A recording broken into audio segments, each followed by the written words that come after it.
This puppy's owners were set on putting him down, but how this woman stepped in will make you cry.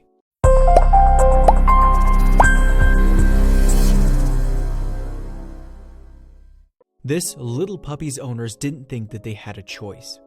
After all, the dog's health problems meant that it was unlikely he would survive for more than 2 weeks, so euthanization seemed like the kindest option. But one of the vets couldn't bear to see this furry little fella put to death, and she was determined to save his life. This heartwarming story came to the world's attention on July 21, 2016, after veterinary technician and social media user Cafe Kale uploaded these pictures to Imgur. Cafe Kale, known in everyday life as Chelsea Whitney, wrote that the story began when a big birthday surprise was delivered to her clinic. You see, Whitney works at the VCA Veterinary Care Animal Hospital and Referral Center in Albuquerque, New Mexico. On my 30th birthday, a chocolate lab had a C-section at my veterinary clinic and had 9 puppies, Whitney wrote. One of those puppies had a cleft palate, and the owners opted to euthanize the puppy. A cleft palate is a congenital condition that's not surprising to encounter in purebreds like Labradors, as it has an occurrence rate of approximately 25%. Unfortunately, though, the cavity between the nose and mouth can cause a multitude of breathing problems, including coughing and sneezing. It can also result in eating difficulties and pneumonia. So, without surgery and then around-the-clock care, the chances of this baby dog's survival were poor. After all, a cleft palate can often lead to difficulty nursing and a lowered immune system, potentially making this otherwise weak pup even weaker. It is a blessing to be able to provide humane euthanasia to puppies with cleft palates, Whitney wrote on Imgur. Depending on the severity of the cleft and if it affects the hard or soft palate, puppies usually do not thrive. Whitney added, the space in the roof of their mouth does not allow them to suckle properly, and they eventually die of starvation. But the vets where Whitney works were armed with this knowledge, and it seems that they were determined to intervene. Whitney wrote, knowing the sucker I was, another vet tech got the family to sign the puppy over and got me to foster him. Firstly, Whitney was able to satisfy the little pup's suckling instincts by giving him a binky comforter. Then, as his new mommy saw a fighter in him, Whitney gave the dog an appropriate name. She named him Bronson, inspired by the movie in which Tom Hardy plays one of Britain's toughest prisoners, Charles Bronson. Whitney also became an attentive mother to the little chocolate bean, bringing Bronson with her to the clinic in order to maintain his feeding schedule.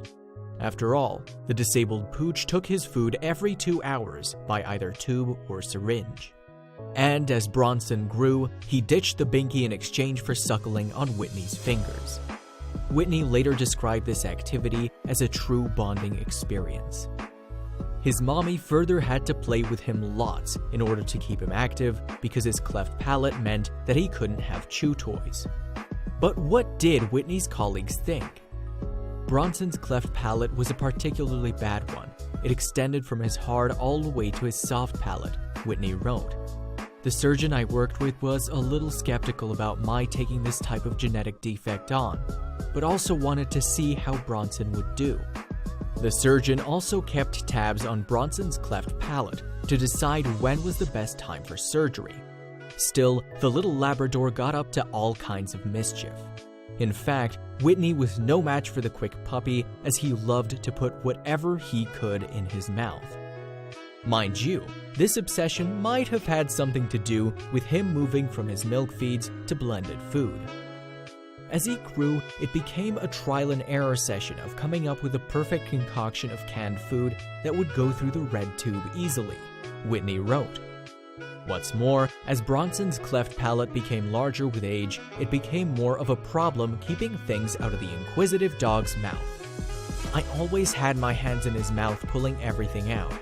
I was super careful, but he was quick, Whitney wrote.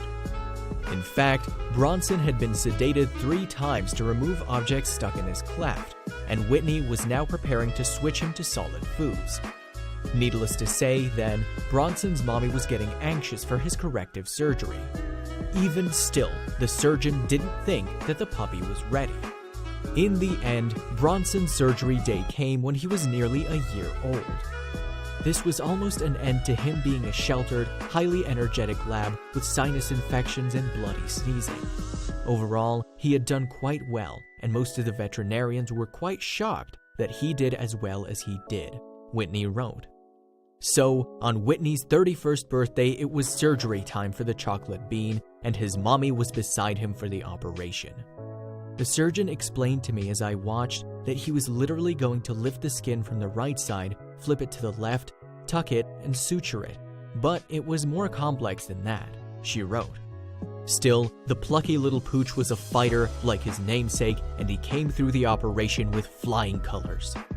In fact, the surgery may have been harder on Whitney, as she anxiously waited to see if the procedure would take. It was extremely nerve-wracking the first weeks, she admitted. Luckily, he did fine. Whitney was rightly showered with praise online for the love and dedication she showed in giving a doomed puppy a chance at life. I have a cleft lip and palate, and I'm human. It is a nightmare to deal with. You're a hero for not giving up on this dog, wrote one touched commenter. Indeed, the now 3-year-old lab has a new lease on life, and his mom couldn't be happier. He's able to play with toys, chew on raw hides, swim in lakes, go on walks, bring me sticks, basically live the rest of his life as a perfectly normal lab, she concluded. I love my dogs.